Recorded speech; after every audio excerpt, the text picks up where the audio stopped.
Boa noite. Vamos agora dar início ao estudo do livro A Obsessão e o Movimento Espírita. Hoje iremos iniciar a abordagem da história de Evaldo, que está no capítulo 10 desta obra. Vamos para a nossa introdução com um rápido comentário de uma mensagem do Espírito Emmanuel. Esse extraído do livro Comentário às Cartas Universais e ao Apocalipse. A parte referente a uma citação de Tiago, carta de Tiago, capítulo 1, versículo 22.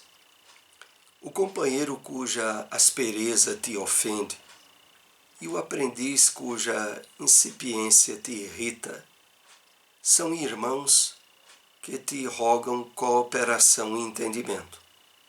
E quantos te caluniem ou apedrejem são doentes que te pedem simpatia e consolo. Então vamos aqui fazer alguns apontamentos para introduzir o nosso estudo. Emmanuel, através desse comentário, nos impulsiona, nos estimula a trabalhar cada vez mais a percepção da realidade material sob a ótica do espírito imortal, de tal forma que nós todos, filhos de Deus, encontramos na nossa caminhada evolutiva através da reencarnação inúmeras situações e encontros com outros companheiros, com outros reencarnados, de forma desagradável, de forma conflitiva. Mas a percepção da realidade da vida pela ótica do espírito imortal ajuda-nos a ter uma compreensão totalmente diferente daquela comum, que ainda é padrão para a maioria das pessoas distanciadas da percepção espiritual da vida. E por isso Emmanuel diz: companheiro cuja aspereza te ofende e o aprendiz cuja incipiência te irrita são irmãos que te rogam cooperação e entendimento. É muito importante que, diante da grande diversidade de entendimento, de compreensão da vida e das tarefas que nós somos chamados a desempenhar durante a encarnação, nós tenhamos essa percepção da diversidade de conquistas espirituais e de entendimento tão diversificada em um mundo que é para ser considerado por nós como um mundo de efeitos e não um mundo de causas. Então, termos tolerância, termos compreensão aos diferentes níveis de maturidade e de compreensão que os outros expressam é muito importante e deve ser consequência natural do nosso entendimento sobre a realidade espiritual da vida. E prosseguindo, Emmanuel diz: quantos te rogam cooperação e entendimento, e quantos te caluniem ou apedrejem, são doentes que te pedem simpatia e consolo. Como é bom trabalharmos a percepção da vida pelo olhar do espírito imortal, aonde as adversidades, prejuízos, até mesmo perseguições que venhamos a sofrer, ganham e têm um entendimento totalmente novo de nossa parte. Nós passamos então a ver as pessoas que nos causam prejuízos como sendo vítimas, primeiramente, delas mesmas, e em segundo lugar de nós, que devido ao nosso passado de erros e de deslizes, possibilitamos cruzar o caminho com esses que temporariamente assumiram a posição de algozes nossos. Bom, com esse entendimento vamos conversar um pouco sobre a história de Evaldo. Essa história de Evaldo também faz parte do livro Tormentos da Obsessão, que é uma obra do espírito Manuel Filomeno de Miranda, pela mediunidade de Divaldo Pereira Franco. Então a história de Evaldo, como outras histórias que nós temos analisado desta obra, recentemente conversamos sobre a história de Ambrósio, e a história do Evaldo vai trazer para nós advertências e entendimentos renovados sobre o cuidado, a vigilância, a atenção que nós devemos ter para o aproveitamento máximo possível, em termos positivos, da nossa atual encarnação. Vamos então começar a conhecer um pouco a história desse irmão Evaldo. A história de vida do Dr. Evaldo demonstra que ele sucumbiu à busca do dinheiro fácil, além do poder, o narcisismo e do sexo. Foi militante dentro do movimento espírita. Por consciência de culpa, mergulhou em um processo de hipnose obsessiva. Aqui eu quero lembrar e reforçar aqueles que nos acompanham que nós comentamos apenas alguns trechos, alguns parágrafos do capítulo e motivamos a leitura de toda a obra, tanto o livro A Obsessão e o Movimento Espírita, como o livro Tormentos da Obsessão. Então aqui nós iremos analisar algumas partes da história de Evaldo. Então, primeiramente aqui nós temos a informação de que ele foi trabalhador ativo no movimento espírita e de que ele caiu naquelas histórias de legítima verdade, entre aspas, dos espíritos obsessores, dos espíritos desequilibrados que procuram emperrar e dificultar o desenvolvimento e a multiplicação dos esclarecimentos que nós recebemos do Evangelho do Cristo, sobretudo à luz da doutrina espírita.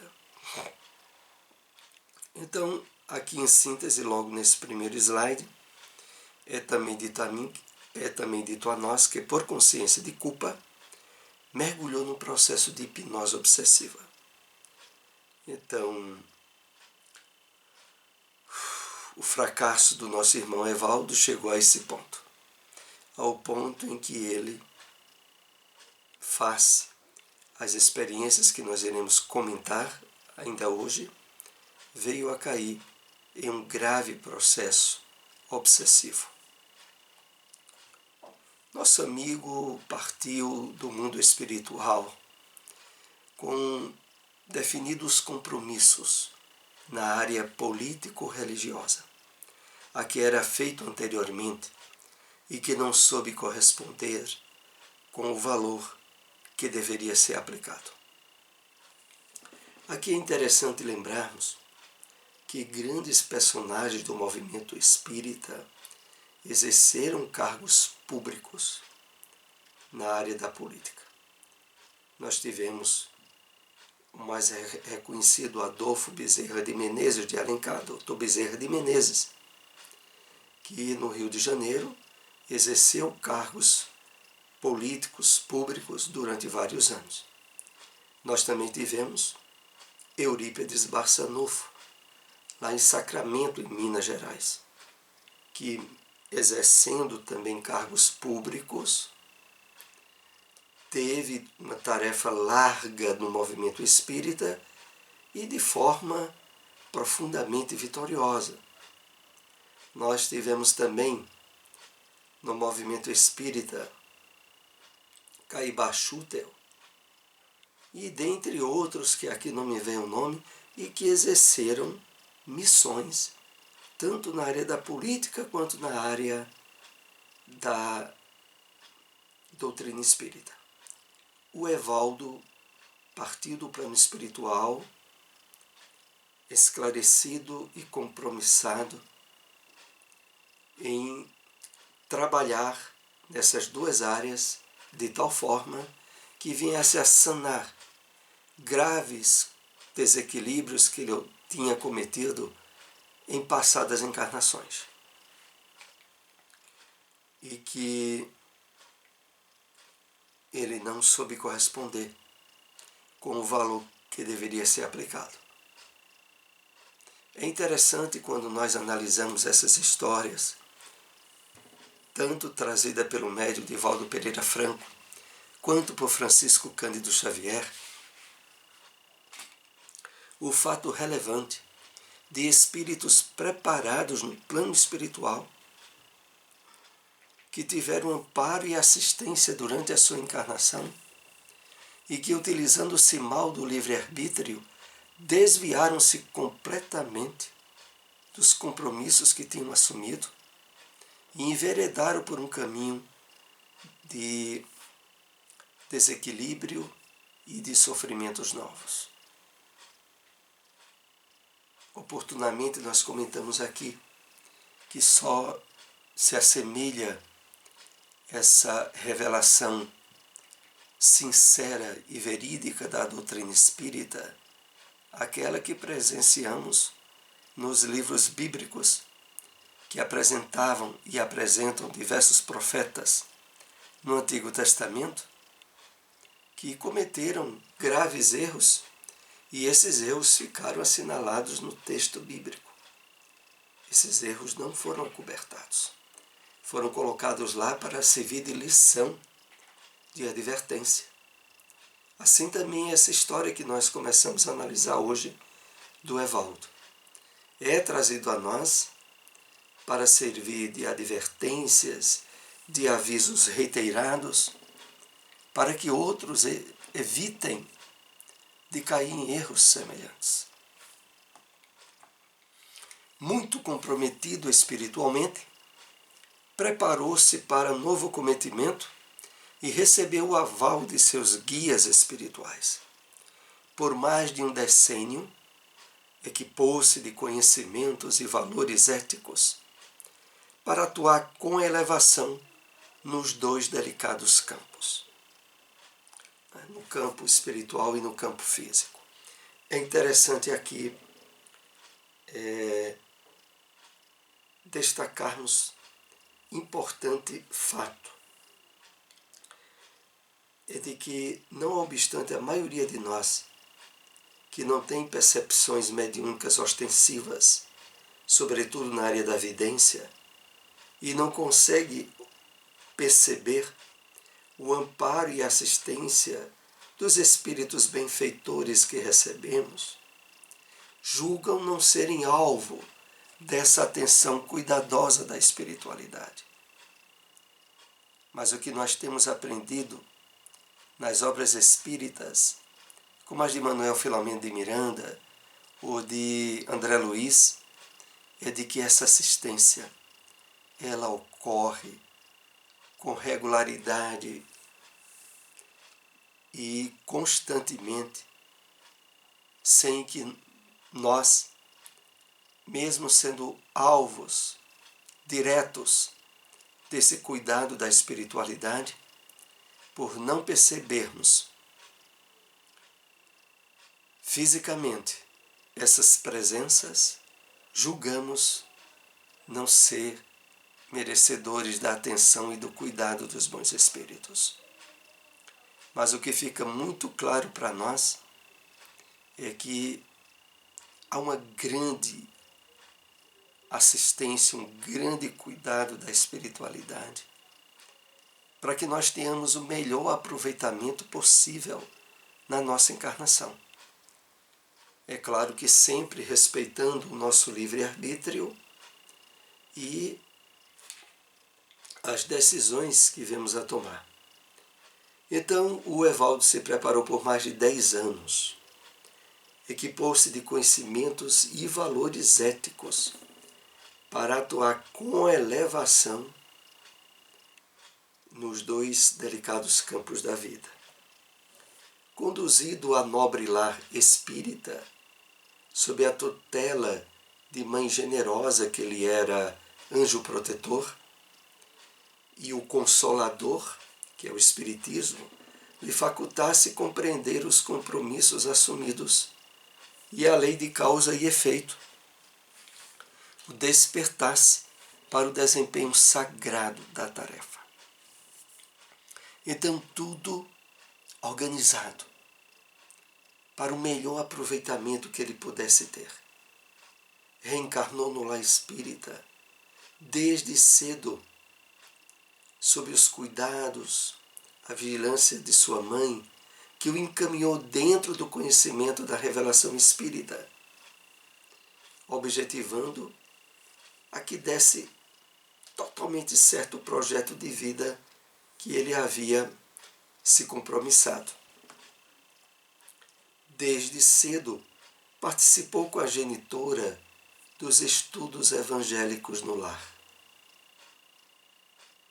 Em momentosos encontros de meditação e de intercâmbio, quando os amigos espirituais inspiravam as conversações e direcionavam os interesses da família, participou das aulas de evangelização, na época chamada de Catecismo Espírita, que hoje é a chamada evangelização infantil. Então houve todo esse direcionamento para o êxito reencarnatório do Evaldo. Aqui nós lembramos, só em termos de comparação, a todo esse cuidado e assistência que houve com Valdo Vieira, o grande parceiro de várias obras do Espírito André Luiz com Francisco Cândido Xavier. Que o Valdo Vieira nasceu na espírita, participou da evangelização infantil, juvenil, expressou uma mediunidade ostensiva brilhante na parceria mediúnica com Chico e depois caiu justamente num desses pontos delicados que estamos tratando nesses estudos, que foi o do sexo, quando ele afastou-se do trabalho mediúnico com Chico. Então, vejam, há muitos espíritos que atualmente estão no movimento espírita e que tiveram toda essa diretriz cuidadosa para que desempenhassem um papel importante no movimento espírita e para eles mesmos. Mas o esquecimento desses compromissos e o envolvimento com vícios e desequilíbrios do passado de sombras, como aconteceu com Evaldo também, levam a grandes quedas. Tomou parte dos primeiros grupos de mocidades espíritas. Conseguiu destacar-se, exercendo liderança, porquanto, para tanto, fora preparado, enquanto simultaneamente estudava direito, bacharelando-se. Vejam só, o encaminhamento de vida no qual o Evaldo estava se dirigindo durante a sua encarnação.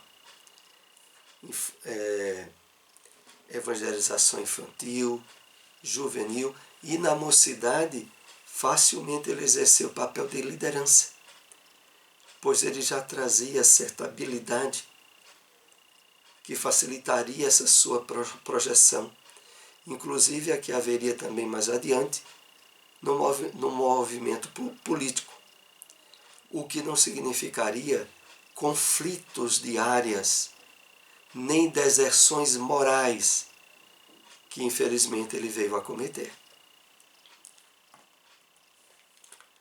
Consociou-se com excelente companheira, enquanto o triunfo lhe batia as portas.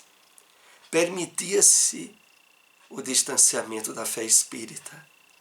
É claro que se justificava como sendo vitimada a falta de tempo, escamoteando o constrangimento que sentia de declarar-se espírita nas altas rodas da sociedade em que participava.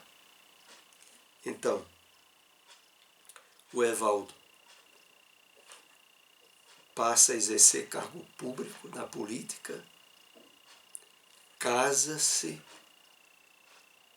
com excelente esposa, companheira, e começa a se afastar do movimento espírita. Claro, usando a justificativa da falta de tempo, muito trabalho, muita responsabilidade. E aqui uma grande advertência para cada um de nós. Muito cuidado com os chamados para o trabalho na doutrina espírita, para não utilizar-se de certas desculpas, como aqui é colocado, de escamotear, de encontrar justificativas falsas para adiar o trabalho no movimento espírita e para adiar também o compromisso que houver assumido com a espiritualidade. Então, ele dizia que não tinha tempo.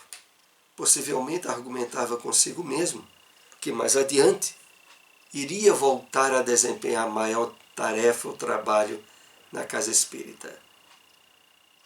Mas esse afastamento dele já foi o grande passo em falso para as quedas futuras. Evaldo, então, proeminente político, esqueceu completamente dos compromissos espíritas ou espirituais. No auge do poder, tomado pela avidez desvairada para o enriquecimento ilícito, acumpliciou-se com amigos envolvidos em corrupção. Eis aí a sequência de desastres nos quais o Evaldo começou a envolver-se. Primeiro, como vimos, o afastamento do trabalho espírita. Depois, com a intensificação de atuar na política, abrir portas para a avidez desvairada, para ganhar dinheiro de forma ilícita, ilegal. E junto a isso, acumpliciar-se com amigos envolvidos em corrupção. No caso do Brasil, sobretudo, a quantidade de desvios nessa área é muito grande. E não tenhamos dúvidas que muitos desses desviados, à semelhança do Evaldo, com graves compromissos com a espiritualidade, para utilizar-se da política de forma a ser intermediário em diminuir dificuldades e sofrimento do povo mais necessitado. E quando olha, envolve-se de forma ilícita pela avidez da posse e do dinheiro, causando grandes desastres morais para si. Nesse interregno, nesse meio tempo, face aos descalabros íntimos, que não ficaram apenas na área dos comprometimentos políticos, mas também sexuais, vinculou-se a antigos inimigos desencarnados que o espreitavam.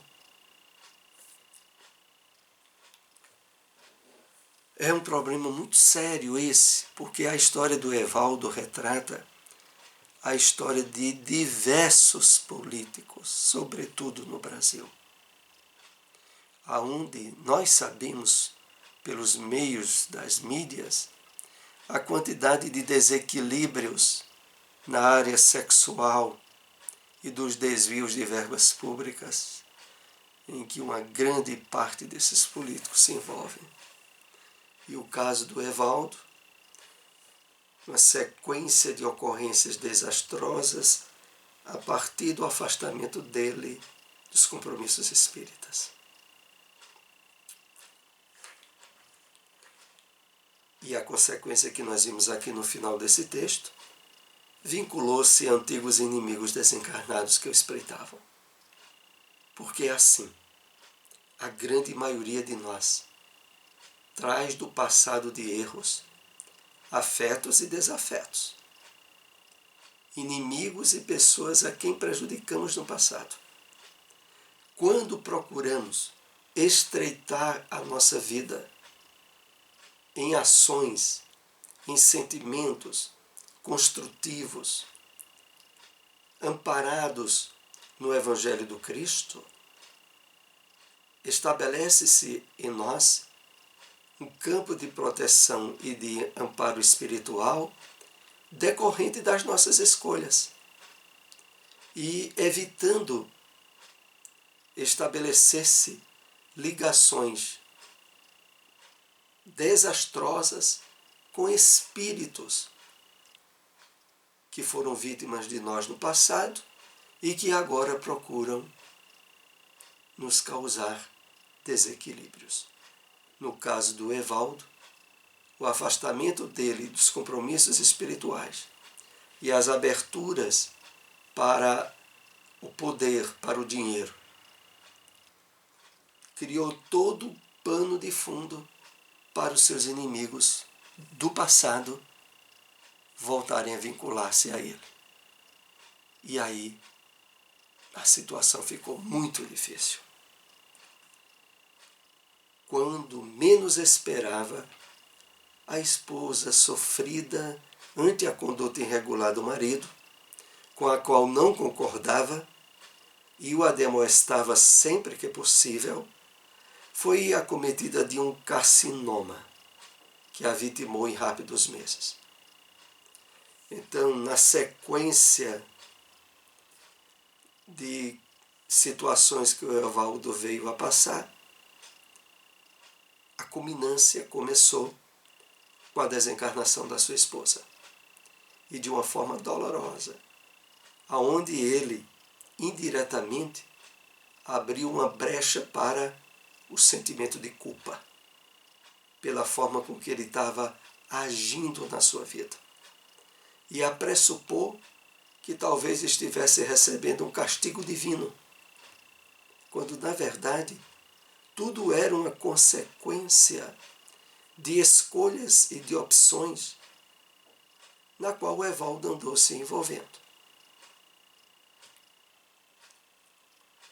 Surpreendido pelo nefasto acontecimento, o insensato começou a atormentar-se, dando campo à consciência de culpa, a sensação de que a morte da mulher, em condições muito dolorosas, de certo modo era uma punição à sua conduta irregular. Ele pensava assim. Na verdade, a desencarnação da esposa dele não era o resultado do desacerto dele, mas por ele estar numa vida distanciada do equilíbrio com as leis divinas, ele abriu um campo desastroso para o sentimento de culpa, aonde iria abrir mais ainda as infiltrações espirituais obsessivas. A história de Evaldo nós iremos concluir no próximo estudo. Agradecemos a todos que nos acompanharam até aqui. Se possível, compartilhem essas informações. Até o próximo estudo. Uma boa noite.